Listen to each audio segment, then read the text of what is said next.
des saints qui sont très connus dans certaines parties du monde et ignorés dans d'autres. Parfois ce sont de très grands saints, mais leur réputation de sainteté n'est pas arrivée à passer les frontières. Ainsi, par exemple, il y a 2 immenses apôtres de la charité italiens qui sont restés inconnus dans nos pays. Saint Joseph Cottolengo, dont je vous parlerai plus tard, et Don Luigi Orione, fêté le 12 mars, que je vais vous présenter maintenant. Don Orione a été un infatigable fou de Dieu, un stratège de la charité comme l'a défini Jean-Paul II. Un homme, et je cite, dans un état permanent d'extase spirituelle, comme le disaient ses contemporains, un précurseur de la vie consacrée chez les laïcs. Lui se définissait simplement comme le porteur de Dieu, et il se remettait à Dieu avec une totale confiance et la volonté de le servir. Louis Orione, est né le 23 juin 1872 dans le Piémont, au nord-ouest de l'Italie. Sa famille est pauvre. Son père, Victor, est paveur de rue. Sa mère, Caroline, est une femme forte avec une foi profonde. Elle éduque ses 4 garçons, Luigi est le 4e, avec des principes chrétiens solides, dont 2 règles d'or. Dieu est là et Dieu vous voit. Luigi grandit donc avec la conscience de la présence de Dieu dans sa vie. Sa maman lui enseigne aussi l'amour des pauvres et de la pauvreté, qui va marquer toute sa vie. En octobre 1886, Luigi est accueilli par Don Bosco, qui devient son confesseur. En 1888, Don Bosco meurt. Luigi se demande quelle orientation prendre, devenir salésien ou prêtre diocésain. Il se tourne alors vers le ciel et demande naïvement 3 signes. Il entrera au séminaire, premièrement, s'il y est accepté sans en avoir fait la demande, deuxièmement, s'il reçoit une soutane qui lui aille à la perfection sans qu'on ait pris ses mesures, et troisièmement, et là on voit l'âme missionnaire de Luigi, si son père Victor se convertit alors que depuis longtemps il s'est éloigné de toute pratique religieuse. Miracle! Les 3 demandes se réalisent providentiellement. Et la providence va continuer de se manifester souvent dans la vie de Luigi qui lui fait une confiance totale.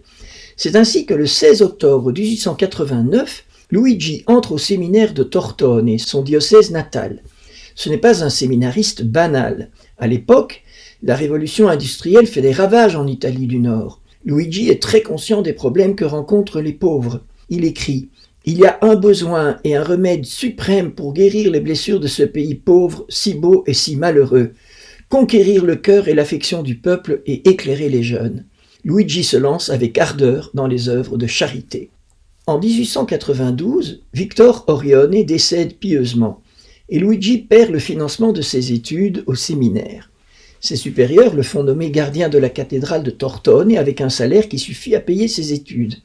Un matin, Luigi rencontre un garçon qui pleure. Il a été chassé du catéchisme pour mauvais comportement. Luigi le prend dans sa chambre et continue la leçon interrompue. Le garçon revient le lendemain avec des copains. Luigi leur enseigne le catéchisme et leur laisse la disposition de sa chambre. Bientôt, le groupe atteint une 50aine de jeunes.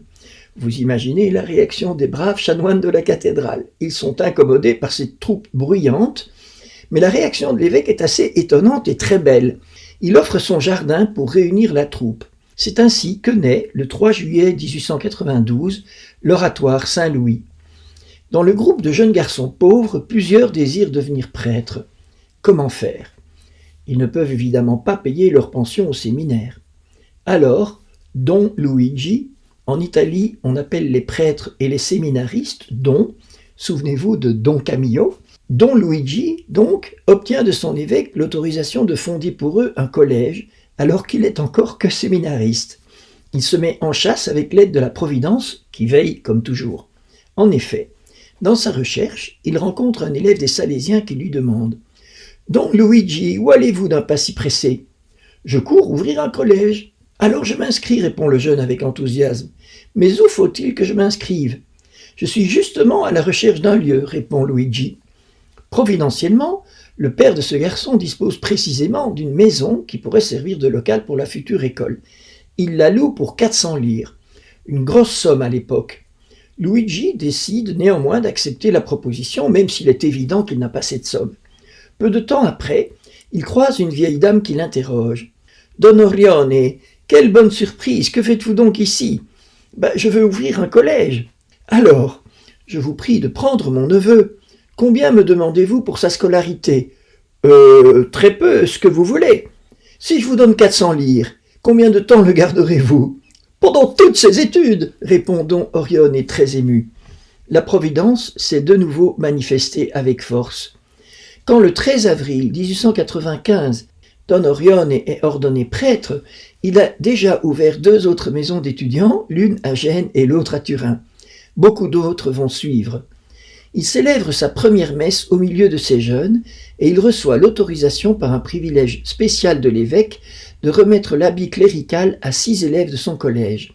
Les bases de sa fondation, la petite œuvre de la divine providence, sont posées. Pendant sa première messe, Don Orione demande avec audace au Seigneur 3 grâces pour tous ceux qui s'approcheront de lui et de son œuvre. Le pain, la paix et le paradis. Extraordinaire. Don Orione dira souvent à ce religieux « Sauvez toujours, sauvez tout le monde, sauvez au risque de tout sacrifice, avec passion rédemptrice et avec holocauste rédempteur. » Toute sa vie, Don Luigi va être un apôtre infatigable. En 1899, Don Orione fonde les Ermites de la Divine Providence qui se consacrent à la prière pour son œuvre. Il a l'intuition géniale et hors du commun d'ouvrir cette fondation aux hommes aveugles. Don Orione est infatigable. Il ouvre des écoles, des collèges, des colonies agricoles, des œuvres caritatives, des œuvres d'assistance dans toute l'Italie. Il faut aller vers le peuple, explique-t-il. Nous devons sortir et aller vers les gens. Il est urgent de se jeter dans le feu des temps nouveaux pour l'amour de Jésus-Christ, du peuple et de l'Église. On le voit, Don Orione est un précurseur du pape François qui nous parle sans discontinuer d'une Église en sortie. Don Orione est aussi connu comme le prêtre des tremblements de terre. En effet, le 28 décembre 1908, un terrible tremblement de terre frappe les villes de Messine en Sicile et Reggio di Calabria. Il y a 120 000 morts. Don Orione part immédiatement sur place pour organiser les premiers secours. Il vit dans une grande pauvreté et totalement donné aux victimes, en particulier aux orphelins pour lesquels il ouvre des orphelinats. Il fait l'admiration générale. Pie X le nomme vicaire épiscopal du diocèse de Messine. En 1915, il est sur le terrain pour un autre tremblement de terre, à Avezzano.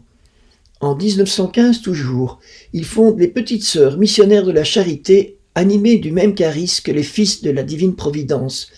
Il leur adjoint une branche contemplative, les Sœurs adoratrices sacramentines, chez qui, comme chez les ermites, des religieuses non-voyantes sont accueillies. Sans la prière, on ne fait rien de bien, a-t-il coutume de dire, et il avoue, les œuvres de Dieu se font avec les mains jointes et à genoux.